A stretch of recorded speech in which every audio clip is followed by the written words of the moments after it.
So the only evidence I'll be discussing here is the evidence legally presented to us, the jury, in court. We didn't find out about all the other stuff until later. Justice Beale was at pains to conclude that if we didn't abide by the rules, it would undermine public confidence in the jury system, and the jury system has been a fundamental feature of our criminal justice system for centuries.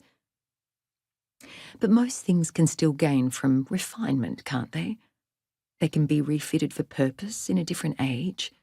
Do they ever give jurors feedback forms, seeking suggestions on how things could be improved? Just a thought. Some of the rules, to be fair, were good ones. Justice Beale advised that it was up to us how much we decided to believe when we were listening to witnesses, and we had to distinguish between their credibility, honesty, and their reliability. Even the honest ones can be completely wrong. This is something you all do all the time in your daily lives. There is no special skill involved. You just need to use your common sense, he said. Good.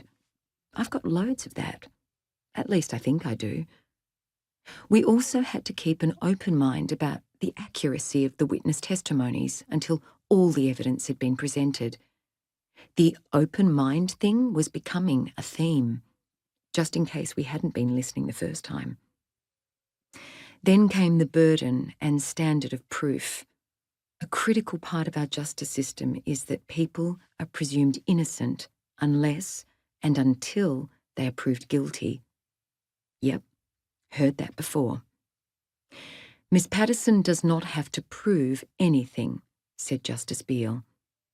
It is not for her to demonstrate her innocence, but for the prosecution to prove the charges they have brought against her.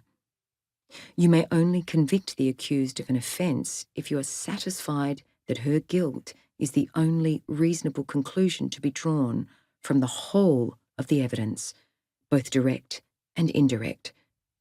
If there is another reasonable view of the facts which is consistent with the accused's innocence on a charge, then the prosecution will not have proved her guilt beyond reasonable doubt, and you must acquit her of that charge. I liked that last bit. Inside a blizzard of legal speak, which had made it difficult to see the path we had to follow, that stuck with me. That was the yardstick I was going to return to many times in the days and weeks ahead. We were ready to hear the opening addresses. At long last, Justice Beale sat back in his bench and allowed others to command centre stage. Dr. Nanette Rogers, SC, led the prosecution, and Mr. Colin Mandy, SC, led Erin's defence. I'd seen more similarities between chalk and cheese.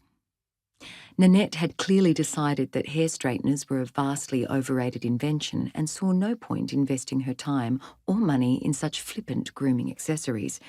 And compared to others in the legal profession, she had developed a sartorial style that suggested a more bohemian background than the standard conservative barrister.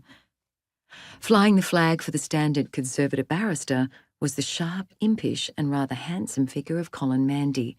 Well-groomed and manicured, with a racy number 3 or 4 haircut, he wore his traditional barrister's suit, cape and silly white collar with a grace and ease that suggested he had that rare knack among men of dressing with a pinch of flamboyance, but nothing ever quite in excess. He projected excellent taste and, most impressively, a wonderfully precise sense of humour. Murder trials are obviously not theatres of comedy, and given that the future of Erin's life was in the balance, there were not many opportunities for amusing wit. Nonetheless, 3 or 4 did occur, and while Colin Mandy never strayed from propriety, I'll just be honest and say the moments he chose to frame with humour were exquisite, which was attractive. No more than that, but yes, all right, I found that attractive. But could he sway me? No, not consciously. I was taking this seriously. Nonetheless, the tensions and tricks that would gently tug our minds away from being open were in play before we even realised what they were. In hindsight, they were there from the first ball toss.